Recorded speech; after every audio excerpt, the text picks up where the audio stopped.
ሰላም የዩቲዩብ ቤተሰቦቼ እንዴት ከረማችሁ? ዛሬ በአዲስ ቪዲዮ ቀርቤላችኋለሁ። ዛሬ የማቀርብላችሁ በጣም የምትደሰቱበትን ልጆቻችሁን በጣም የሚወዱትን ካፕኬክ አዘገጃጀት ነው። ይሄን ካፕኬክ በምታዘጋጁበት ጊዜ በጣም በቀላሉ ነው የምታዘጋጁት። ለልደት ይሆናል፣ ለተለያዩ ፕሮግራሞች ልታቀርቡት ትችላላችሁ። ልጆች ደግሞ ከትምህርት ቤት በሚመጡበት ጊዜ ሰርፕራይዝ ልታደርጉበት የምትችሉትን ኬክ ነው የምናዘጋጀውና አሁን ወደ አዘገጃጀቱ እንሄዳለን። ካፕኬካችንን ለማዘጋጀት በመጀመሪያ በጎድጓዳ ሳህን ውስጥ 2 እንቁላል ሰብረን በደንብ አድርገን አረፋ እስከሚሆን ድረስ እንመታዋለን። ከዚያ በመቀጠልም 1 ተኩል የቡና ስኒ የሚሆን ስኳር እንጨምርበትና በደንብ አድርገን አረፋ እስከሚያወጣ እስከሚወፍርልን ድረስ እንመታዋለን። ከዚያም 3 የሾርባ ማንኪያ ዘይት፣ 1 የሾርባ ማንኪያ ቫኒላ ጨምረንበት እሱንም በደንብ አድርገን እናዋህደዋለን። ቫኒላው ቦታ ቀረፋ መጠቀም ትችላላችሁ፣ ግን ቀረፋ በመጨመሩበት ጊዜ ምናልባት ሊጣችሁን ጠቆር ሊያረግባችሁ ስለሚችል እንደ አማራጭ መውሰድ ትችላላችሁ ማለት ነው። ውህዳችንን በዚህ መልኩ ካዘጋጀን በኋላ 1 ትልቅ የሻይ ስኒ ዱቄት ወይንም 150 ግራም ያህል ዱቄት እንዲሁም ደግሞ 1 የሻይ ማንኪያ ቤኪንግ ፓውደር በወንፊት ላይ አድርገን በተዘጋጀው ውህድ ላይ እንነሰንስና በደንብ አድርገን እናገናኘዋለን።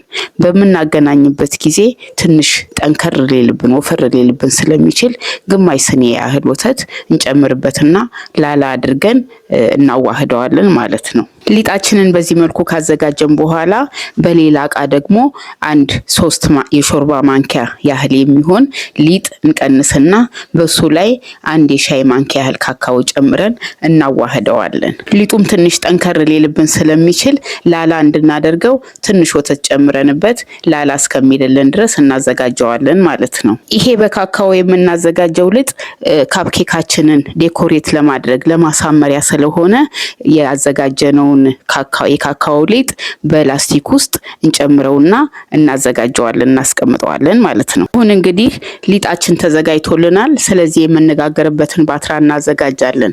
የምናዘጋጀው ባትራ እንግዲህ ክብ የሰሩ ለካፕኬክ የሚሆን ባትራ ስለሆነ እሱን ላስቲኩ ካለን ላስቲኩን እናረግበታለን።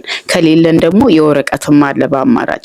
እሱ ከሌለን ደግሞ ባትራውን እንዳይዝብን ቅባት ነገር እንቀባዋለን። ከዚያ በመቀጠልም ያዘጋጀነውን ሊጥ እየመጠን እንጨምርበታለን። እስከ ጫፍ ድረስ መሙላት የለብንም፣ ምክንያቱም በሚበስልበት ጊዜ ኩፍ ስለሚል ወደ ላይ ሊገነፍልብን ስለሚችል ጎደል አድርገን እንጨምረዋለን ማለት ነው። ከዚያ በመቀጠልም ያዘጋጀነውን የካካው ሊጥ በአዘጋጀነው ሊጥ ላይ ጠብ እያደረግን በምንፈልገው አይነት ዴኮሬት እናደርገውና እናዘጋጀዋለን ማለት ነው።